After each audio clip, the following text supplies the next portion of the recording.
Mercredi 5 février 2025, messieurs, dames, bonjour et bienvenue dans votre magazine CML chez vous. Votre fidélité nous honore. Merci pour la confiance que vous réitérez à ce magazine. Alors, vous le savez, après la rencontre avec le chef de l'État, Félix-Antoine Tshisekedi, l'Église catholique ainsi que les CC poursuivent leur consultation dans le cadre du projet Pacte social pour la paix et le bien vivre. Hier, ils ont rencontré l'opposant et président de l'ECD, Martin Fayulu-Madidi, un dialogue en perspective. Telle est la grande question. Aussi, crise sécuritaire dans la partie est de la République démocratique du Congo. Comment l'Union sacrée, plateforme chère à ce régime, au régime justement du président Félix-Antoine Tshisekedi, compte-t-elle prêter main forte au président? Nous allons revenir essentiellement sur ces deux questions et pour en parler, messieurs, dames, nous recevons pour vous un communicateur de l'Union sacrée et cadre au sein du parti politique ALDEC. Il s'agit bien sûr de monsieur Dieudonné Kaninda. Bonjour et bienvenue à vous. Merci madame pour l'invitation. Bonjour à vous. Bonjour à tous les membres de cette chaîne et plus particulièrement à mon ami et frère, le DG Lu France et à toute l'équipe de CML 13. Ça a toujours été un honneur pour nous de voir une chaîne dirigée par un jeune. Et la majorité sont des jeunes très compétents, très émergents, en train d'évoluer dans cette entreprise de télécommunication. Mes salutations à la population congolaise, à toutes nos institutions du pays, ainsi qu'à ses animateurs.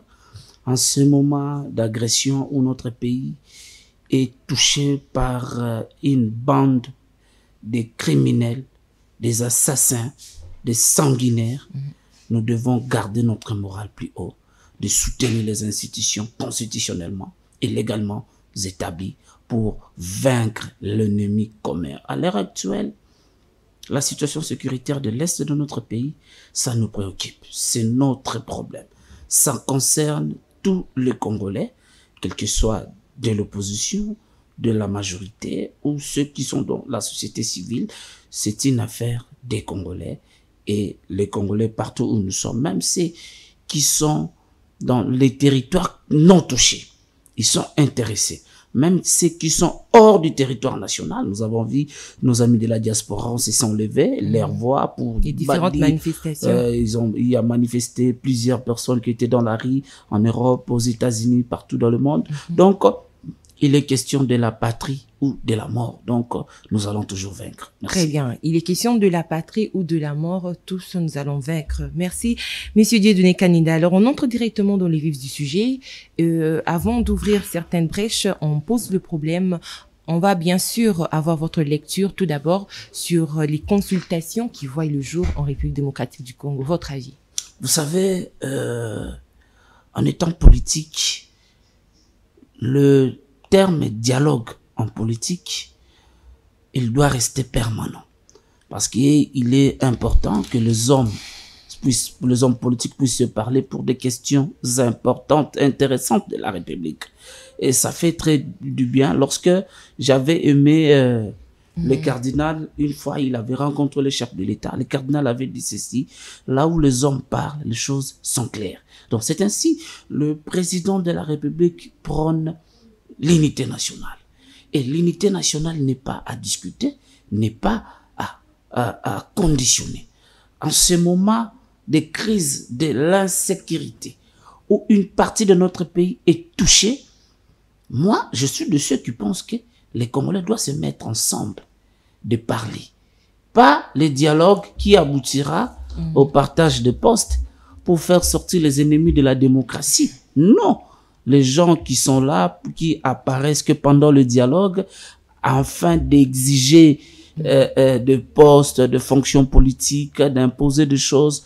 Non, vous savez, j'ai toujours dit dans les différents plateaux où j'ai l'habitude de défiler, le pays s'est inscrit dans un chemin démocratique qui consacre, ou qui est consacré le seul mode d'accès au pouvoir que par les élections. Tout celui qui a des ambitions de diriger le pays demain ou d'être aux institutions du pays, il n'a qu'à attendre les élections. Pour le gouvernement, il faut d'abord commencer premièrement à faire partie d'une majorité en place et espérer être au sein du gouvernement. ce n'est pas en touchant, en prenant des armes, vous menacez une partie du territoire national et vous imposez des choses, et enfin, pour appeler les gens aux tables de la négociation pour faire participer à la gestion. Qui espérez-vous voir sur la table, autour de ces tables de dialogue, et qui estimez-vous ne pas voir? Les Congolais. Vous voulez voir les Congolais? Je voulais voir le vrai patriote. Les vrais patriotes? Les vrais Congolais qui ont les soucis de ce pays. Nanga n'est-il plus Congolais? Est-ce que Nanga, ce qu'il fait, est-ce qu'un Congolais peut comploter contre sa nation? D'ailleurs, je profite de votre caméra. Nanga, nous devons commencer par lui retirer la nationalité congolaise. Il n'est plus digne d'être appelé Congolais. Il n'est plus digne. Avec des actes des antidémocratiques. Moi, j'encourage les opposants qui mènent un combat politique, une lutte non-violence ici à Kinshasa, avec des déclarations dans différents plateaux. Vous estimez que ce dialogue prendre les armes, les opposants, la société civile, les Congolais conscients. Pas des sanguinaires. Vous vous appelez des rebelles, mais sont des sanguinaires. Pas des sanguinaires. Après, ils vont solliciter une loi d'amnistie pour être exertés de toutes les peines qu'ils ont commis à l'est de notre pays. On peut pas rester sur une même table avec des gens mal intentionnés. Mais quand vous voyez certains anciens rebelles aujourd'hui dans des postes de décision, c'est quoi? Qu'est-ce que vous vous dites? C'est quoi la lecture? Exactement, vous avez utilisé le vocable certains des anciens rebelles qui se sont convertis. Et là, le pays ne peut pas être là. Vous prenez à chaque fois un Congolais, il veut faire des revendications. Il commençait d'abord par prendre des armes, après avoir prendre des armes et être appelé aux tables de négociation. Non. Je vous ai dit, madame, le volet démocratique que le pays s'est inscrit nous amène seulement à un seul mode d'accès au pouvoir. Tous les opposants qui veulent remplacer Tshisekedi en 2000, il n'a qu'à attendre les élections. Tshisekedi est respectueux des textes. Il a promis de respecter la Constitution à laquelle il a prêté serment. Il est en train de respecter la Constitution. Il est en train de respecter cette Constitution qui faisait déjà objet des réformes. Mais qu'est-ce qui s'est passé? C'est le texte qui est en vigueur.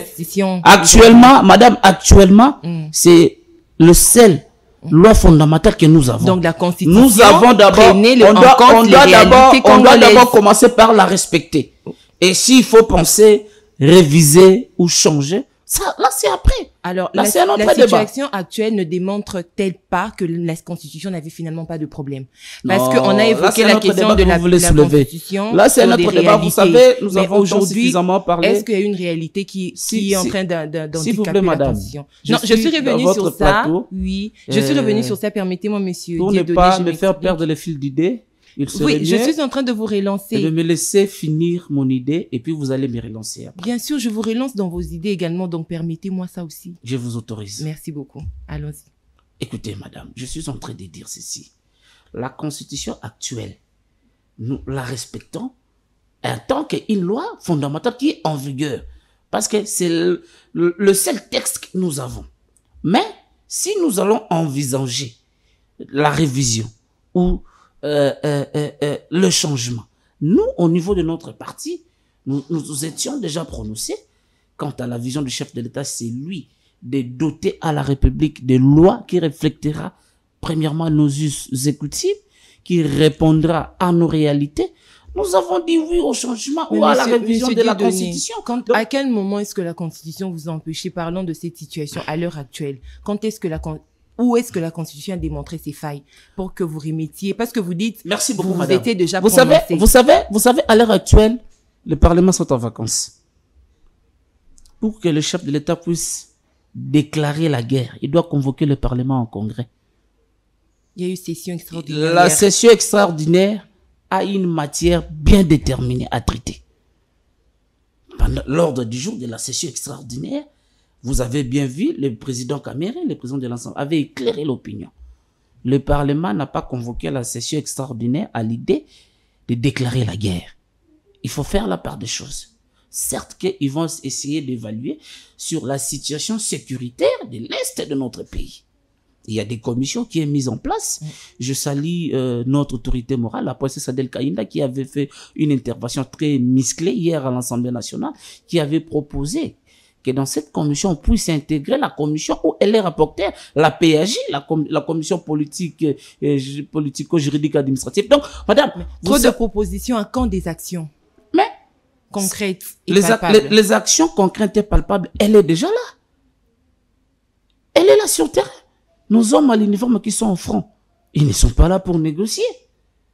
Ils ne sont pas là pour prêcher l'évangile. Ils sont là pour protéger notre intégrité territoriale. Oui, faire des courages à eux avec madame, un salaire de moins de 100 $. Madame, les députés, évitez ce genre de discours. Ce sont des discours qui découragent nos hommes à l'uniforme. Non, on les encourage. Nos hommes qui sont au front ne gagnent pas ce que vous dites là. Évitez ce genre de discours. En ce moment aussi, le pays est agressé. Nous devons beaucoup plus être derrière nos hommes à l'uniforme, de les encourager. Madame, le Congo, c'est notre héritage. Nous n'avons que ce pays. Nous n'avons qu'une seule patrie, une seule nation, un seul pays. Exactement. C'est le Congo. Si le Congo disparaît, moi je ne sais pas, je vais me rendre où. Je n'ai qu'un seul passeport congolais. Je n'ai pas comme les autres, ils ont deux, alors, trois, quatre passeports. Alors, les conditions pour tout Congolais doivent être réunies. Il ne faut pas qu'il y ait deux poids, deux mesures. Justement, madame, parce que nous n'avons tous que les Congos. Il ne faudrait pas que dans des situations particulières, vous savez combien gagne un député national actuellement? Qu'on se sente madame, évitez. Le discours change. Là, on demande qu'il y a le soutien pour tout Congolais, mais après ou avant, c'est une question d'égoïsme, on va le dire ainsi. Non, ce n'est pas une question de l'égoïsme, madame. Vous savez, nos hommes qui sont au front, ils sont là pour travailler pour protéger notre intégrité territoriale. Je vous ai dit, notre intégrité territoriale n'est pas à négocier. Notre souveraineté n'est pas quelque chose où on peut blaguer avec. Dire que les députés gagnent autant et les policiers gagnent autant, madame. Évitons ça. Encourageons nos hommes qui sont au front. Mais on encourage aussi les institutions à bien traiter, en fait, c'est ceux-là qui défendent la patrie. Voilà pourquoi le président même appelé à la réduction de train de vie. Le dernier conseil de ministres, parmi les questions qui a été soulevées, entre autres, c'était la réduction des trains de vie des institutions. Vous savez qu'à l'heure actuelle, le chef de l'État a chose que Sesanga a évoqué depuis. Parlons République. Vous savez, à l'heure actuelle... Mais Sesanga, quand il en parlait, il parlait pas République. Je suis en train de parler C'était un député national qui a évoqué honoraire, cette question. Un député honoraire. J'ai dit c'était un député alors qu'il posait cette question. Madame, parlons Congo. Le président de la République, lors du dernier conseil de ministres, le président de la République a instruire au gouvernement, premièrement, de la réduction des trains de vie des institutions. En commençant par lui-même comme une institution, de réduire les trains de vie. Et vous savez qu'il faut recourir à la loi des finances. Et madame, et vos apaisements. Et deuxièmement, on a suspendu toutes les missions gouvernementales pendant 12 mois. C'est pour renforcer l'effort des guerres. Il fallait attendre une période de crise pour prendre toutes ces dispositions. Madame, la question sur la réduction des trains de vie des institutions, c'était une question qui a toujours fait l'objet de beaucoup de débats dans les différents plateaux de la place. Mais elle est déjà dans la mise en application. Elle est venue quand, cette mise en application? Ce n'est pas question de la mise en application, elle est venue quand. Le fait déjà avoir la volonté de les soumettre auprès des conseils des ministres, au sein du gouvernement. Et c'est les gouvernements qui vont mettre en place. Mais est-ce qu'en 6 ans, il ne pouvait pas y avoir cette réduction de train de vie 3 ans après que l'UDPS... La réduction des trains de vie, elle a déjà été là. Madame, comme une proposition. Non, elle était déjà en pratique. Mais c'est pourquoi elle était déjà en pratique. Ne suivez pas des discours intoxicatifs pour pousser les peuples congolais à la révolte. Dans ce pays, on nous a fait croire que les députés gagnent 21 000 $, mais personne n'avait le courage de brandir la preuve de paiement de ces 21 000 $. Mais ceux-là qui l'ont dit... Au sein de l'Assemblée nationale, il siégeait à l'époque des députés de l'opposition. Personnellement, la suppléante de l'honorable Fayoulou, elle avait quel intérêt de protéger son bulletin de paie si et seulement si elle recevait 21 000 $, de le brandir? Madame, j'ai été assistant parlementaire 2 fois. Je connais bien tout ce qui se passe à l'Assemblée nationale. C'est faux. Même à l'heure actuelle, les chiffres qu'on vous montre à la télé, vous êtes journaliste, il faut avoir la culture de mener des enquêtes avant de diffuser une information, madame. Vous pensez que c'est la chose qu'on ne fait pas? Non, non, j'ai comme l'impression que dans votre mission traditionnelle des 3 éléments, récolte de l'information, traitement, diffusion, on saute les traitements. Vous sautez les traitements directement, récolte, diffusion. Traitement, c'est-à-dire vérifier l'authenticité de l'information récoltée. Chez vous, ça ne passe pas. Je vous donne un exemple. Je suis passé ici dans votre plateau avec le DG de France, mais vos collègues journalistes, ils publient sur les réseaux sociaux qu'un cadre de l'IDPS. Moi, je suis cadre de l'IDPS. Je suis d'ALDEC, Alliance des démocrates chrétiens du Congo. Même au cours de cette émission, le DG de France m'avait présenté comme cadre de l'ALDEC. Mais on a fait de moi membre de l'IDPS sans vérifier l'information. J'ai vu même des tweets partout derrière, un cadre de l'IDPS entre les violents. Il s'agissait de journalistes qui tweetaient, parce que le compte X aujourd'hui n'est pas géré que par des journalistes. Non, j'ai lu le tweet sur les comptes X de plusieurs de vos conseillers et confrères. Je dis, mais comment des journalistes professionnels qui peut tomber dans ce niveau? Personne m'a appelé pour d'abord avoir les informations sur ma personne. Quand vous opposez le fait que pour les opposants qui se sont prononcés pour dire que le député le salaire d'un député était à 21 000, sans brandir le preuve, contrairement parlant, pourquoi est-ce que ceux qui ne savent, qui ne percevaient pas ou ils ne perçoivent pas 21 000 $ n'ont pas à leur tour brandi aussi leur bulletin pour effectivement contredire ces thèses? Je te réponds à un principe de droit. En droit pénal, on dit en latin actori incumbi probantio. Donc, c'est-à-dire la responsabilité d'apporter des preuves incombe qu'à celui qui lègue les faits.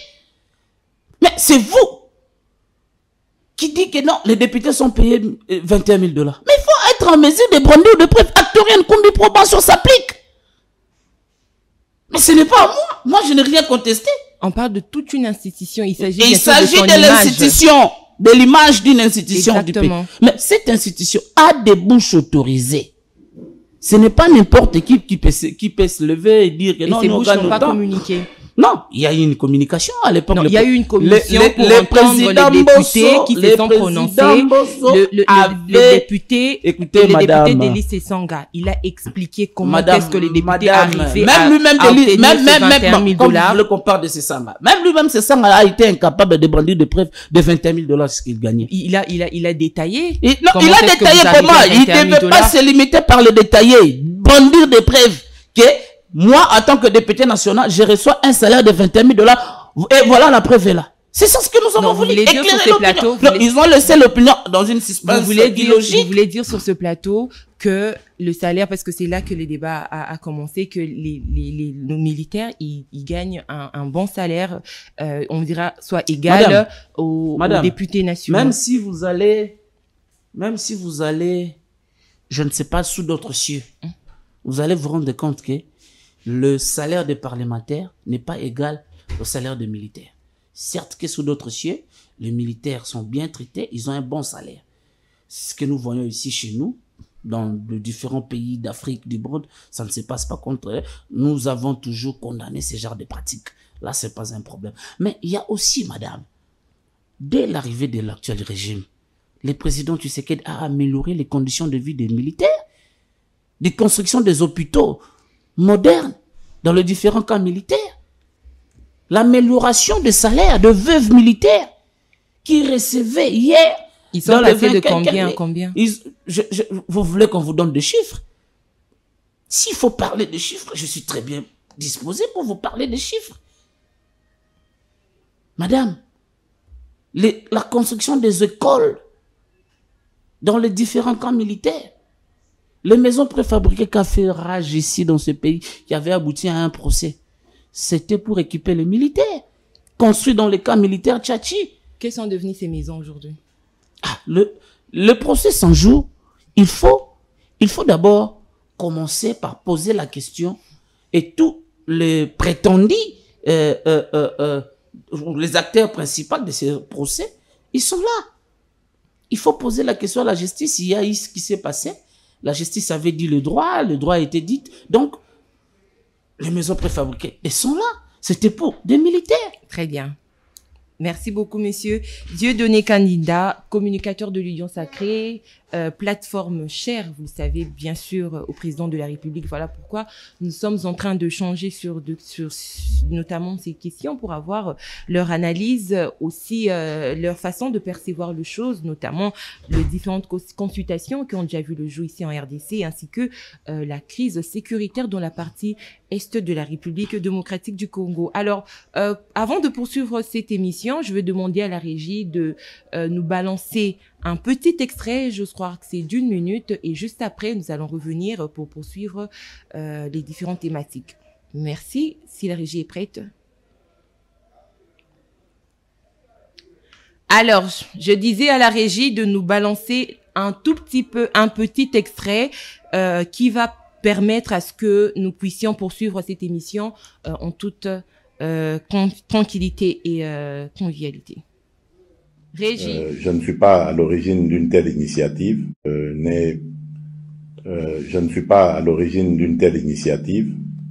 car pour moi, le pays n'est pas en crise politique pour chercher à tenir encore des dialogues qui vont aboutir sur des arrangements, qui vont encore mettre le pays entre parenthèses. Nous ne voyons vraiment pas ni la nécessité ni l'urgence, mais moi, comme toujours, et avec tous mes compatriotes, j'ai toujours eu les bras tendus, les bras ouverts pour parler avec quiconque le voudrait. Donc ici, je voudrais vous informer que ce débat ne concerne ni ma personne, ni la famille politique qui est la nôtre. Donc il n'y a pas une telle initiative qui soit en chantier quelque part.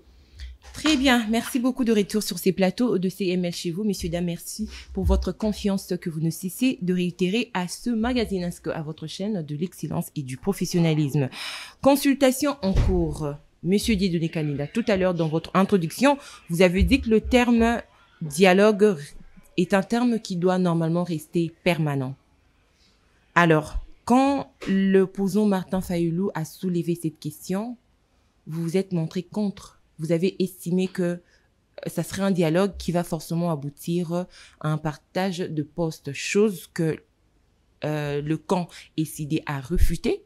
Ils ont dit que c'était pour trouver des solutions aux problèmes que connaît la République, en commençant par le problème de l'insécurité dans la partie est du pays. Une proposition balayée. Aujourd'hui, votre avis? Les dialogues, je salue la sagesse de nos pères des églises, SCC et le prélat catholique, qui ont compris qu'à l'heure actuelle, ils ne peuvent pas laisser les politiques se laisser lancer dans des débats, dans des guerres inutiles. Mais même à l'époque, ça allait être sous l'égide de l'église catholique. Ce que nous déplorons, madame, nous connaissons comment les choses se passent dans notre pays. Dans notre pays, à chaque fois où il y a des assises des Congolais entre eux, on aboutit toujours à un partage des gâteaux. Et notre pays, depuis notre accession à l'indépendance, il y a eu plusieurs assises. Table ronde de Belgique, de Bruxelles, table ronde, dialogue intercongolais à Sun City en Afrique du Sud, consultation. Il n'y a pas longtemps, les chefs de l'État avaient consulté la classe politique. La création de l'Union Sacrée avait le jour. Et aujourd'hui, on veut encore nous amener à des dire. Est-ce que pour parler des problèmes sécuritaires de l'Est de notre pays, il faut que les Congolais puissent se retrouver autour d'une table pour parler de dialogue? Moi, je ne suis pas contre les dialogues. Je suis contre plutôt les agendas cachés de différents acteurs politiques qui viennent pendant les dialogues. Parce que certaines personnes qui peuvent dire impopulaires, et suite à leur impopularité, oh non, si vous voulez que la paix règne à l'Est de notre pays, donnez-moi ceci.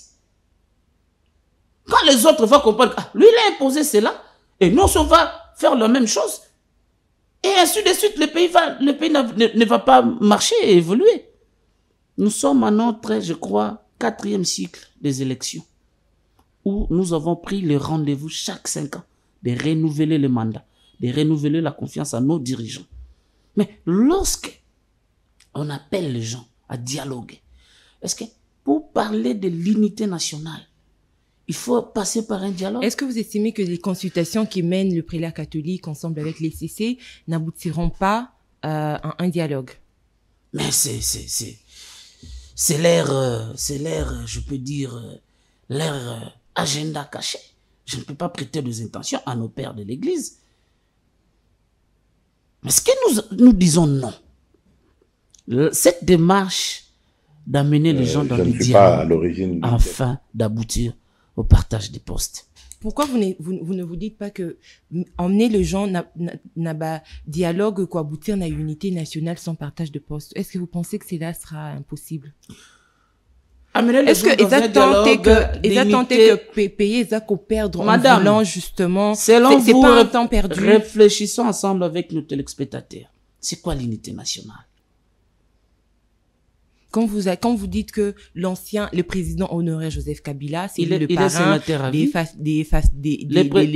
ça c'est pas frustré le président de la République est le citoyen le mieux informé.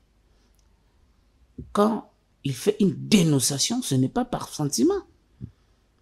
Quand Moïse Katumbi réhabilite un aérodrome, vous dites que non, il n'en a pas le droit. Est-ce que ça, c'est pas frustré? Est-ce que quand Moukeba est croupi en prison autant de mois, vous connaissez. Donc c'est ça. Donc c'est tout ça pour là, vous l'unité. Non, on est en train d'évoquer le cas des personnes qui sont frustrées. C'est ça pour vous. Qui peut fragiliser l'unité nationale pour chercher la décryptation politique. Enfin, certaines personnes ils sont à l'étranger volontairement. Ils vont dire qu'ils sont en exil. Comme qui? Parce que quand vous allez parler de l'unité nationale, on va aboutir à un dialogue. Et ce sont les mêmes personnes qu'on a déplorées, leur gestion, leur mauvaise gestion. Ils vont rentrer aux affaires. Vous voulez rester dans une même table avec des Willingoma, des sanguinaires de Nanga, c'est ça? Mais vous l'avez dit tout à l'heure qu'il peut y avoir dialogue ou rester autour d'une même table. Autour d'une même table, sans ceux qui ont levé l'option de prendre les armes. Le chef de l'État, depuis son accession à la magistrature suprême, son tout premier discours lors de son investiture le 24 janvier 2019, il a tendu sa main. Et sa main reste tendue à l'opposition, à tous les Congolais qui ont le souci de travailler pour les Congos. Personne ne va être exclu. Et surtout quand il s'agit des Congo et quand il s'agit de l'unité nationale. On va exclure personne, mais sauf, quand je dis personne ne va être exclu, ce n'est pas faire allusion à un Congolais de bas étage qui prend les armes pour attaquer notre pays. Non. Finalement, le président est preneur ou pas? Le président est quoi? Il est preneur ou non? Preneur par rapport à quoi? D'un dialogue. Le président de la République, il a toujours été ouvert. Non. À toute la procédure qui aboutira à une paix. Le président, donc, ça veut dire que si c'est par un dialogue qu'il faut passer pour qu'il y ait cette paix, le président est d'accord. Le président, si c'est par un dialogue, si nous allons vaincre l'ennemi par une voie diplomatique, le plus important que la sécurité, l'est de notre pays soit en paix et qu'il continue de vivre en paix comme les autres territoires de la République. Alors, à l'époque, je pense que dire qu'il n'était pas preneur ou encore demandeur d'un dialogue, on va dire que ça a un peu fait perdre du temps. Quand Fayoulou est venu avec cette question sur la place politique. Mais pourquoi vous vous éternisez seulement par la proposition de Fayoulou? Parce que finalement, nous sommes on n'est pas revenu dans le schéma écoutez. Mais c'est quoi la différence entre les deux schémas? Le schéma de Fayoulou. On n'est pas revenu dans le schéma de Fayoulou est venu avec cette idée. Les pères de l'Église se sont levés. Justement, ça allait se faire sous l'égide de l'Église catholique. Ils sont allés voir le chef de l'État. Donc vous vouliez que ça soit l'initiative des chefs des Églises catholiques et non des opposants. Après le chef de l'État, ils sont allés chez l'opposant Fayoulou. Après M. Fayoulou, je ne sais pas qui sera le prochain sur la liste. Donc, ce n'est pas le dialogue dont Fayoulou voulait nous imposer. Non. La différence, c'est à quel niveau? Il y a plusieurs différences. Notamment. À l'heure actuelle, nous parlons de la situation sécuritaire de l'Est de notre pays. Fayulu a dit aussi que ça allait être le problème sur place, sur la table. Est-ce que nous allons vaincre la situation aussi sécuritaire. La guerre d'agression de l'Est par le dialogue? On est en train de nous tuer là-bas.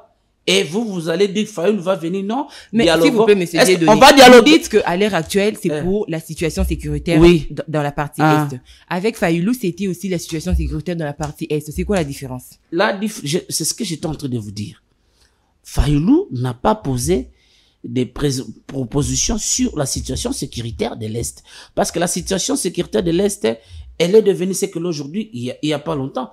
Avant, ça existait déjà. On entendait Sake, Bunaganda, Rutshuru. Et Fayulu a proposé un dialogue. Nous, on avait trouvé qu'au moment où Fayulu demandait un dialogue, ce n'était pas opportun. Mais quand le père de l'église... Ce n'était pas opportun, mais Bunagana était parti. Mais je reviens toujours à ma question, madame. Est-ce que pour récupérer Bunagana, il faut un dialogue? Non, moi, on parle de Bunagana. Pourquoi? Parce que pour vous, c'est seulement Goma qui compte comme ville de la RDC. Bunagana n'est pas en RDC. Je n'ai pas dit. Mais quand vous parlez de l'opportunité, c'est sur base de quoi? Parce que avec Bunagana aussi, il y avait opportunité de récupérer Bunagana. Sake, il y avait opportunité. À l'heure actuelle, l'opportunité, c'est pas seulement avec Goma. Nous voulons voir tout le monde derrière le chef de l'État, c'est-à-dire de donner la main forte pour vaincre l'ennemi commun. L'ennemi commun de notre pays actuellement, c'est le M23. À complicité avec Nanga. C'est l'ennemi commun de notre pays, de notre nation. C'est l'ennemi commun. Si nous allons parler pour des questions sécuritaires, qu'on se limite là. Et les autres vont venir avec leur agenda. Oh non, il faut une transition. Oh non, il faut revenir à zéro. Oh non, d'ailleurs, il faut reconnaître d'abord que vous n'avez pas gagné les élections. Vous ne voyez pas que ça se fait encore reculer le pays en arrière. Or, on doit évoluer, on doit avancer. Les autres vont venir au dialogue, oh non, vérité des urnes. Oh non, ceci, cela. Est-ce qu'à l'heure actuelle, on peut encore continuer à parler de ces discours? Voilà un peu la nuance. Voilà un peu la différence. Alors, monsieur Dieudonné Kaninda, reconnaissez-vous que la cohésion nationale, c'est, on va dire que c'est l'unité qui peut aujourd'hui sauver la République de ces maux et non les réformes constitutionnelles? Les réformes constitutionnelles dont vous parlez, pour vous, c'est quoi les réformes constitutionnelles? Mais si seulement on apprête vos mots, vous parlez de réformes constitutionnelles, nous on parle de changement, révision de la Constitution, et vous dites non. Mais pourquoi vous dites les réformes constitutionnelles? Mais comment, s'il faut toucher les textes qui régissent ce pays pour qu'il y ait de bonnes réformes, vous dites non? Mais pour vous, les réformes institutionnelles, c'est... Ma question est la suivante. Ouais. À l'ère actuelle, vous reconnaissez que c'est la cohésion nationale dont a besoin la RDC et non réformer la Constitution? Le 2. La cohésion nationale, elle est d'abord consacrée par la Constitution. Et cette cohésion nationale, elle doit rester permanente. Nous sommes toujours en train de travailler pour l'unité entre les Congolais. Que tous restons unis, ensemble, et nous allons vaincre l'ennemi. C'est ça l'unité nationale. Et réforme institutionnelle dont vous faites allusion, madame, on ne peut pas... C'est comme... Il y a des gens qui parlent de la refondation de l'État. Mais si on veut toucher le texte qui régit cet État, que vous parlez de la refondation, vous dites non. Ça, c'est vouloir une chose et c'est contraire. C'est là où je vois l'intellectuel congolais, excusez-moi le terme, n'est pas sérieux. Changer la Constitution aujourd'hui, ça va changer quoi? Beaucoup de choses. Qu'est-ce que ça va porter aujourd'hui? Parlons d'aujourd'hui. Nous sommes le 5 février. Aujourd'hui, 5 février. Ça donnera plein de pouvoir au président de la République. À la Constitution, vous savez... Et tout le monde sera résolu. Madame, écoutez, vous savez, l'actuelle Constitution, elle a imposé un régime où la population congolaise vit dans les contraires de ce régime qui est consacré par la Constitution. Parce qu'à chaque fois, il y a un problème, on voit le chef de l'État. Non. Mais s'il faut changer de réalité. Non, c'est ça, c'est une réalité. Oui. C'est la conflit. Il faut changer. Le plein pouvoir au chef de l'État, ça va résoudre tout le monde de la République. Écoutez, la guerre, la situation sécuritaire de l'Est, ou la guerre d'agression, on voit que les présidents de la République. Mais les gens ne savent pas que c'est le gouvernement qui conduit la politique de la nation. Aujourd'hui, personne voit les ministres de la Défense, les ministres de l'Intérieur et Sécurité. Personne. On voit les chefs de l'État en première position. en tant que commandant suprême. Mais le président de la République, selon les lois qui régissent notre pays, à l'heure actuelle, pour faire une déclaration de guerre, madame, il faut convoquer le Parlement en congrès. Il faut convoquer le congrès. Le président ne peut pas se lever un de ces 4 matins et dire « je convoque la guerre ».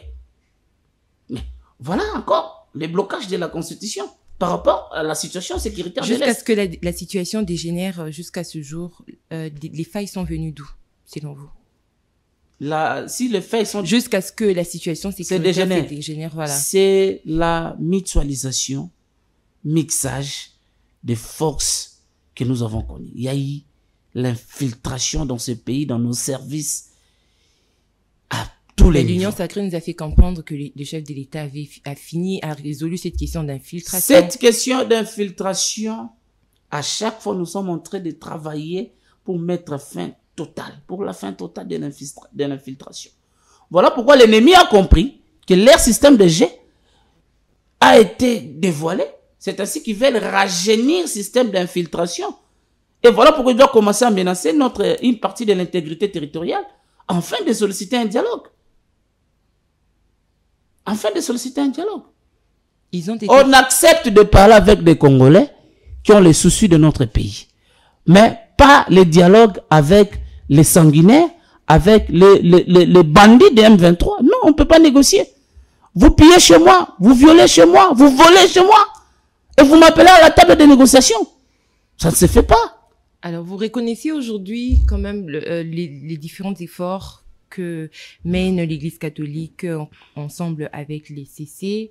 Ont-ils changé de casquette? Ils sont plus l'opposition sultane, ils sont redevenus prêtres maintenant? L'Église doit toujours rester au milieu du village. Elle doit rester dans leur mission traditionnelle. La mission ecclésiastique, c'est de récupérer les brebis égarées. Mais quand ils mènent ces consultations, vous les classez? C'est ça le rôle de l'Église. Le pays est en train de sombrer.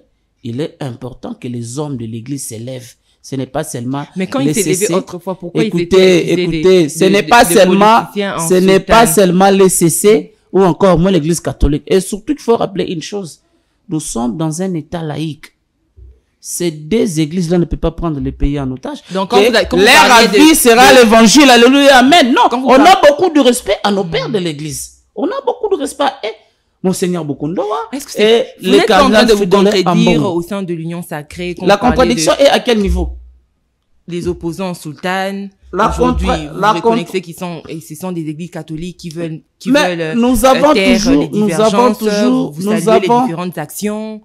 Écoutez, donc, madame, on dirait que vous voulez que la balance soit penchée vers le côté Union sacrée. Quand c'est pas le cas, vous n'êtes pas satisfait. Non, ce n'est pas qu'il ne pas être satisfait. Vous savez, nos pères de l'Église, lorsqu'ils parlent en tant que berger, en tant que serviteur de Dieu, à l'Église, aux cathédrales, on va dire Amen. Mais lorsqu'un serviteur de Dieu, il prend des positions politiques, on va les traiter comme adversaires. Mais aujourd'hui, on voit le prêtre catholique, s'ils sont levés ensemble avec les évêques de l'ECC pour chercher à mettre les Congolais ensemble. Ce n'est pas mauvais. Mais quand il disait que le régime est en train de frustrer ses compatriotes, là, ils avaient pris une mauvaise attitude. Ce n'est pas une mauvaise attitude, mais ils ont tenu des propos politiques contre un cas politique. Mais les consultations qu'ils mènent, c'est envers qui? C'est pour l'intérêt de la nation. C'est envers des politiques, il faut d'abord... C'est envers des politiques, mais les catholiques, aujourd'hui, écoutez madame, aujourd'hui, ils n'ont pas une position contre un cas à un autre. Nous sommes d'accord. Aujourd'hui, il n'y a pas une position envers un cas ou à un autre. Aujourd'hui, ils sont là, ils ont vu le chef de l'État, ils sont allés voir l'opposant Faïlou. Je ne sais pas qui sera le prochain sur la liste de consultation de la 5 ans. Donc, nous encourageons nos pères de l'Église. Le chef de l'État l'a exhorté d'aller implorer la grâce de Dieu. Ce lundi, nous avons été à l'explanade de Palais du Peuple. Vous reconnaissez au moins que vous n'auriez pas dû dire qu'ils sont opposants sultanes? l'opposant Sultan Sanusi. Je n'utiliserai pas ces termes-là comme les autres le font. Ce sont nos pères, on a beaucoup de respect et dire qu'ils sont les opposants à Soutani, je ne partagerai pas cet avis, mais ils doivent rester vraiment une église au milieu du village. Quand c'est bien, doivent aussi encourager des bonnes actions du gouvernement. Mais quand c'est mal, vous pensez qu'ils doivent se taire? Quand c'est mal, ils doivent rester l'église au milieu du village? Mais la gratuité de l'enseignement où l'église catholique s'est opposée, en quoi c'était mauvais? Sur cette question-là, ils ont répondu. En quoi? Qu'ils nous disent en quoi la gratuité était mauvaise. Écoutez, vous savez, le père des églises catholiques, SCC, Réveil, Kimbanguiste et consorts, ce sont des gens qui connaissent bien la situation de la population. Parce que dans leurs différents bureaux, ils ne reçoivent que les doléances de ses fidèles. Exactement. Donc, ils connaissent. Ils sont implantés même dans les fins fonds. Ils connaissent ils connaissent bien. Hier, il y avait des mamans, des papas qui venaient dans un bureau d'un pasteur. Il y a mon fils de 5 ans qui n'est pas là à l'école. Pourquoi il n'a pas payé les frais? Mais l'État responsable a pris ses responsabilités en main pour mettre en place la gratuité de l'enseignement. Il devait encourager, c'est là.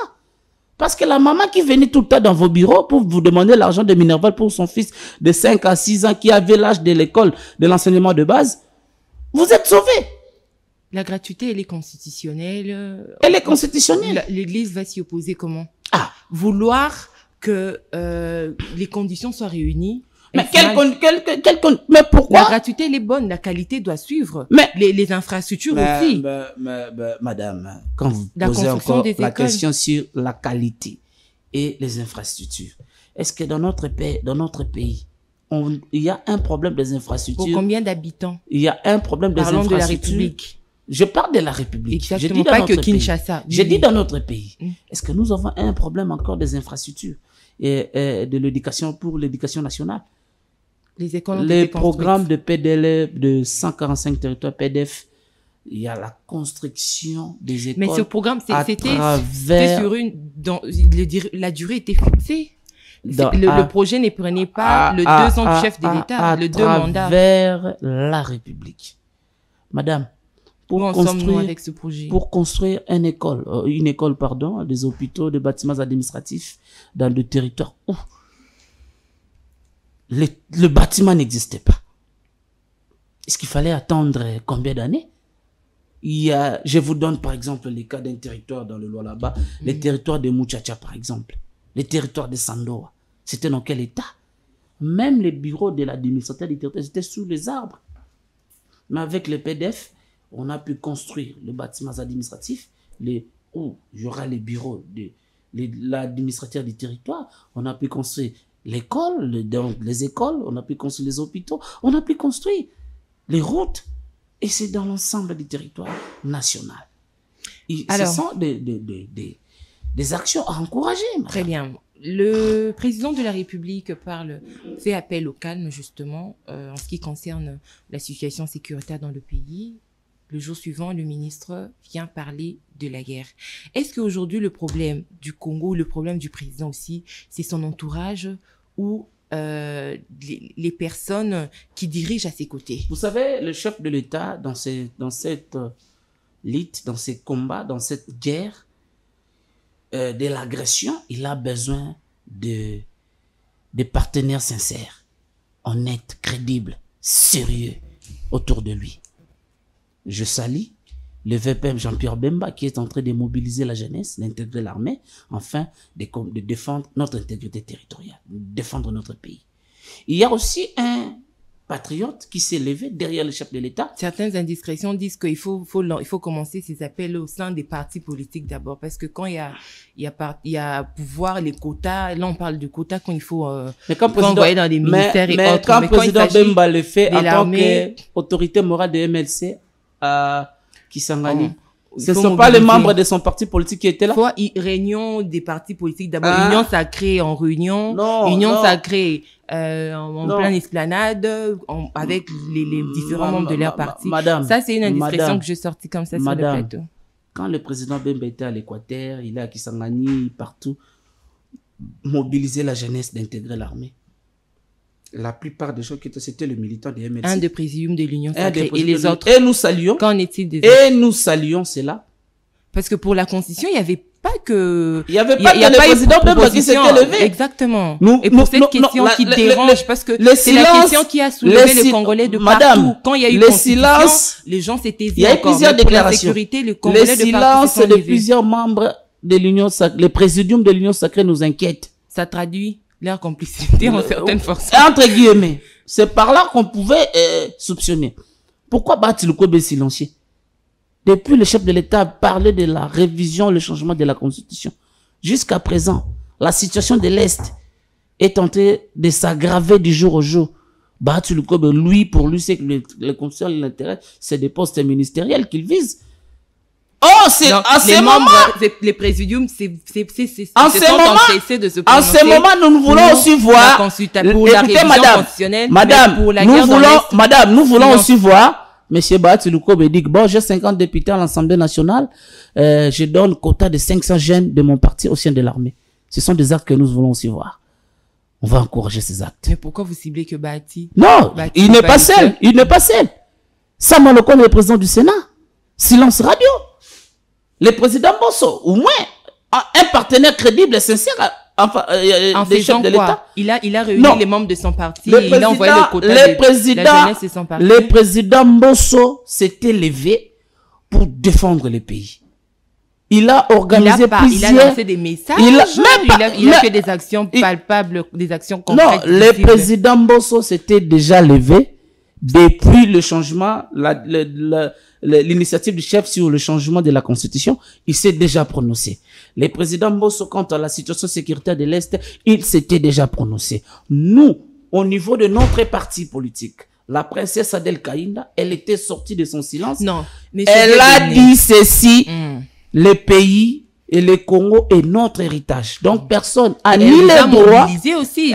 Elle a réuni la jeunesse de son parti. La princesse Adel Kaïnda, elle est en train de nous mobiliser, de défendre le pays. Elle a été ce lundi à l'explanade du Palais du Peuple à un culte où un culte d'action de grâce où on priait pour nos hommes à l'uniforme. Maman Adel Kaïnda a été tolonacée.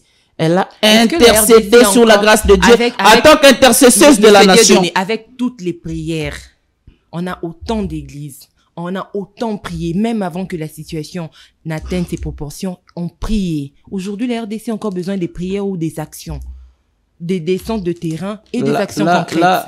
Les actions... Les prières n'expirent pas. Madame, donc ça veut dire que les prières qu'on a eu à faire, ces prières... Madame, nous sommes dans un... n'ont pas disparu. Nous sommes... Mais là... Madame, la prière n'exclut pas les combats. C'est que nous sommes en train de mener sur le terrain. Et ils sont au front, en train de combattre l'ennemi. Nous, ici, nous sommes en train de mettre les genoux à terre, d'implorer à Dieu. C'est Dieu qui nous a donné ce pays. En Deutéronome, la Bible nous réclame de prier pour ce pays. Car notre bénédiction en dépend, madame. Je sens le côté chrétien. Je suis chrétien. Je fais partie d'un parti chrétien où notre autorité morale, une servante de Dieu, la diaconesse Adel Kaïnda. Mais pourquoi elle n'a pas aussi réuni, elle, vu qu'elle est du côté prière, elle prend une partie, on va dire, de jeunes aussi, une recommandation de son quota au fait pour l'armée. Elle va imposer les jeunes de notre parti. Non, elle lance l'appel. Non, l'appel. C'est injuste, monsieur Dieudonné. Comment, avec Bahati, vous êtes montré très dur pour dire, il n'a pas mobilisé la jeunesse de son parti, envoyé 500 jeunes pour Adel, vous dites que ça serait de l'imposition. Dans mon parti, s'il y a des jeunes qui ont intégré l'armée volontairement, vous voulez que je vienne dans ce plateau pour vous citer les noms? Non, pas citer les noms, mais dire carrément qu'il y a eu des jeunes qui ont rejoint l'armée. Non, il y a des jeunes de mon parti qui ont rejoint l'armée. On ne peut pas ici parler de leur nom ici. Ils se sont fait s'inscrire pour défendre le pays, porter le drapeau de la République. Moi, je pouvais aller, mais j'ai dépassé l'âge. Si j'avais encore l'âge, je devais aussi faire partie de cette catégorie de gens qui vont défendre le pays. Nous sommes en train de défendre notre nation. Et les politiques doivent être sincères. Certains, je ne sais pas, ils avaient des informations que la chute de ce régime, c'est ainsi qu'ils ont resté silencieux, croyant que les aventures de Nangala vont aboutir. Madame, écoutez, si l'AFDEL avait réussi avec son coup, parce qu'il s'est arrivé à un moment où la population n'avait plus besoin de Mobutu. Les M23 avec Nanga n'ont pas l'adhésion populaire dans leurs actions. Le peuple congolais n'est pas avec eux. Je lance un message. Les M23 a été défait. Comment les M23 a arrivé sur place? A été défait par quelle voie? Diplomatique, par une voie de négociation. Pas sur la voie des armes. Ah.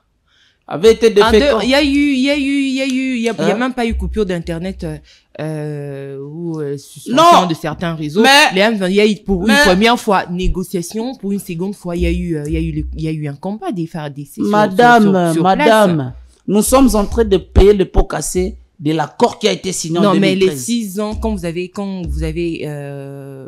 quand le pouvoir a basculé ici, on n'en parlait pas. Quand le pouvoir a basculé, quand le régime a changé, c'était des histoires anciennes. Ces gens-là voulaient imposer leur accord qu'ils ont signé avec l'ancien régime. Vous avez vu dans le nouveau régime, on a refusé. Vous avez vu cet accord, vous l'avez lu? J'ai refusé. Mais cet accord sur qui dans les réseaux sociaux? Je ne sais pas que vous êtes journaliste. Vous avez vérifié l'authenticité. Mais non, je vous renvoie. Si cet accord, chez vous, vous parlez de l'authenticité. Non, je ne. Vous parlez de l'authenticité de cet accord. Mais parce que tout le monde, avec les réseaux sociaux, l'information peut être manipulée. Voilà pourquoi déjà, je rappelle que le CESAC ainsi que le ministère de la Communication, ils procèdent à différentes stratégies pour ne pas laisser place à l'intox. Tout à fait. C'est à tous les niveaux. À tous les niveaux. Justement. À tous les niveaux, madame. J'ai dit ces documents de cet accord circulent dans les réseaux sociaux. Vous êtes journaliste, pour vous les faits est sacré. Il n'y a pas de fumée sans fait. Si vous vous mettez en doute, donc pour ceux qui disent que si vous mettez en doute l'authenticité de ces documents qui circulent dans les réseaux sociaux, vous le dites, vous l'affirmez de votre côté, parce que c'est vous qui avez dit qu'il y a eu des accords. Voilà pourquoi les M23 sont revenus pour demander. Mais cet accord n'a pas été signé avec nous. C'est vous qui avez dit qu'il y a eu accord. Mais cet accord n'a pas été signé avec nous. Nous sommes venus au pouvoir, on a trouvé un groupe, on avait un groupe de gens, on nous dit non, il faut signer, il faut respecter les accords. Quel accord? Vous les avez trouvés où? Ils étaient pas ici. Ils étaient pas là. Vous non. Maman, dans les différentes revendications de l'M23, vous entendez parler de l'accord. Il peut y avoir aussi accord après. Ils ont signé cet accord avec qui? Mais les M23 étaient ici, vous les avez vus? Reçus par qui? Le chef de l'État lui-même a dit, il n'a jamais vu ces gens-là. Et vous dites qu'ils étaient ici. Il a dit qu'il ne les a jamais invités. Ni rencontrés, ni vus. Voilà, mais il a reconnu le fait qu'ils étaient ici. Ils étaient ici. On a envie de dire la vérité. Ils étaient ici. Ils ont eu à parler avec qui? L'ancien ministre des Affaires étrangères. Mais vous êtes journaliste et allez lui poser la question. L'ancien ministre des Affaires étrangères. C'est d'actuel régime. L'ancien ministre des Affaires étrangères de notre régime. Parce que depuis 6 ans, tu sais qu'il dit, depuis qu'il est au pouvoir, il a eu 3 ministres des Affaires étrangères. Avant, c'était Madame Ntumbanzeza, et puis Christophe Lutundula, et puis l'actuel qui est là, et Madame, le nom m'échappe. Monsieur Dieudonné, donc sur ce plateau, vous dites que les M23 ne sont pas venus ici. Je ne sais pas. Ils n'ont jamais été reçus ici. Je ne sais pas confirmer cette information. Moi, je suis dans le propos du chef de l'État. Justement, on reconnaît le propos du chef de l'État. On reconnaît le propos du chef de l'État. Moi, personnellement, je connais personne du M23 que je peux vous affirmer que je le vis ici sur place au pays. J'entends parler mais vous êtes en contact avec les informations. Vous êtes politique. Je suis politique, j'ai des informations à ma possession. Mais dire que nous avons vu les M23 ici, au pays, à Kinshasa, non. Vous dites que le président a dit que il n'était pas là. Lors d'une interview? Oui, il a éclairé l'opinion pour dire que ce n'est pas eux, parce qu'il y avait des informations qui circulaient comme quoi il serait venu ici sur invitation du chef de l'État. Chose que le président a éclairé. Il a dit que ce n'était pas sur son invitation. Il n'a jamais reçu ce groupe. Il n'a jamais reçu lui personnellement ce groupe rebelle ici en RDC. Mais je suis seulement derrière les propos du chef qu'il n'a jamais reçu ces gens-là. Mais ils étaient là. Mais ils ont échangé. C'est après. Si c'est une information, vous êtes journaliste, vous me donnez une information, de mon côté, je dois vérifier cette information. que les M23 étaient ici, ils ont eu à parler avec un ancien ministre des Affaires étrangères, comme vous dites là. Vous allez vérifier l'information. Je vais vérifier. On va vérifier l'information. Je vais vérifier cette information, je vais revenir. Très sur ce plateau, sur ce même plateau. Alors donc voilà pourquoi on est en train de dire aujourd'hui, parce que on est déjà arrivé pratiquement à la fin de cette émission. Madame, vous savez, cette guerre d'agression, elle n'est pas seulement la guerre des armes, elle est aussi médiatique, elle est aussi numérique. Voilà pourquoi il y a un patriote qui est levé. Lui, le commandant suprême de la communication, je cite le ministre de la communication et médias, Patrick Muyaya, la bouche autorisée du gouvernement. Il est le seul, à l'heure actuelle, de nous éclairer. Il est le seul. Avec l'innovation qu'il a apportée au sein de ce ministère, des briefings, à chaque fois, appeler la personne concernée de venir éclairer l'opinion, le devoir de redevabilité qu'il a en tant que membre du gouvernement, en tant que porte-parole du gouvernement. Nous avons vu, le ministre Muyaya a pu avoir éclairé l'opinion. Le Rwanda ou les rebelles, les terroristes, ils ne sont pas là seulement pour avec des chars de combat. C'est aussi une armée numérique. Vous allez voir, vous allez entendre des choses qu'ils sont en train de dire, de circuler dans les réseaux sociaux. Excusez, je vais chuter par là. Vous allez entendre des choses passer dans les réseaux sociaux. Oh non, un journaliste radié de la corporation suite à son mauvais comportement.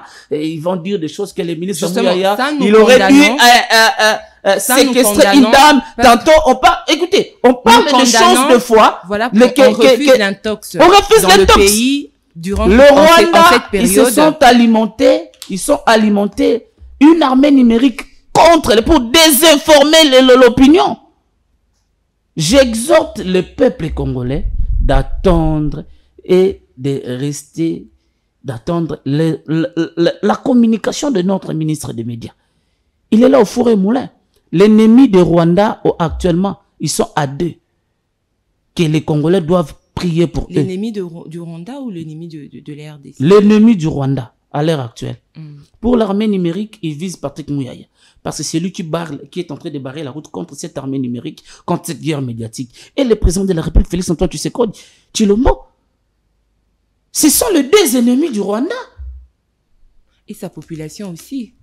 Parce que la population n'est pas victime de cette... n'est pas épargnée non, la population ne sont pas épargnés, mais les deux, parce que Muyaya s'est lancé dans un combat médiatique contre le Rwanda. Ils ont acheté les différents médias internationaux pour diffuser de fausses informations, pour faire la communication de certains, des rebelles, des bandits, de ces gens-là qui sèment la terreur.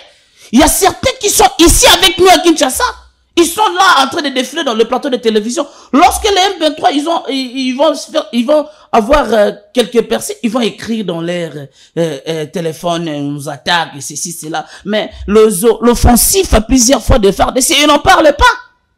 C'est ainsi que le ministre Muyaya s'est levé contre cette armée numérique, contre cette guerre médiatique. La guerre n'est pas seulement ce que nous voyons, elle est aussi numérique médiatique. Merci beaucoup, monsieur.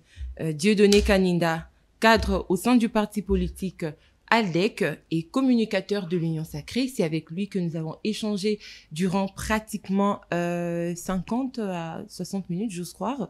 Monsieur Dieudonné, merci d'avoir répondu à notre invitation. C'est moi qui vous remercie. Vous savez, passer sur cette travaille chaîne dans les noirs, c'est très compliqué. Des professionnels avec des journalistes, des professionnels, c'est pas facile de s'en sortir parce qu'ils vont vous coincer à des questions et les TikTokers qui sont là, ils vont chercher à couper les extraits, balancer parce que chez moi, il n'y a pas de ticotac. Si vous voulez être un bon communicateur, être entendu à travers la République, il faut passer au CML13. Merci beaucoup. Je sens vraiment le demande. Chez moi, il n'y a pas de ticotac. Ah, chez lui, il n'y a pas de ticotac. Du DG du France, ici, il n'y a pas de ticotac. Parce que... Bon, si vous réclamez ticotac, on va penser à une rubrique pareille. Mais non, je suis disponible.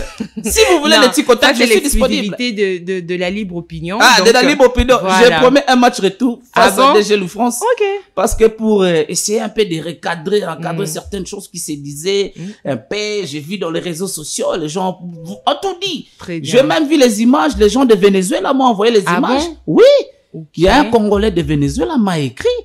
Il m'a envoyé la vidéo. J'ai dit, J'ai appelé les DG, on m'a envoyé la vidéo à partir de Venezuela. Franchement. Je vois que votre chaîne, elle est vraiment... C'est la chaîne de l'excellence. C'est vraiment de l'excellence. Comme on les dit toujours. Non, vous accusez d'être proche de l'opposition, c'est vrai? Non, ici, on est impartial. Quand je suis en face d'un opposant, je ne l'accompagne pas du tout. Comme chez moi, tu étais un co-débatteur ou journaliste? Non, j'étais journaliste. J'étais pas co-débatteur. Co-débatteur, c'est aller au cours de l'émission Libre Débat. Libre Débat. Voilà, c'est là qu'il y a débat. Merci encore une fois d'avoir honoré ce plateau. Merci beaucoup. Merci à l'équipe technique de CM13 Télévision qui a concouru justement à la réalisation de ce magazine. On se retrouve demain jeudi pour le 4e numéro de ce magazine. D'ici là, restez branchés au programme de CM13 Télévision, votre chaîne. Merci, au revoir.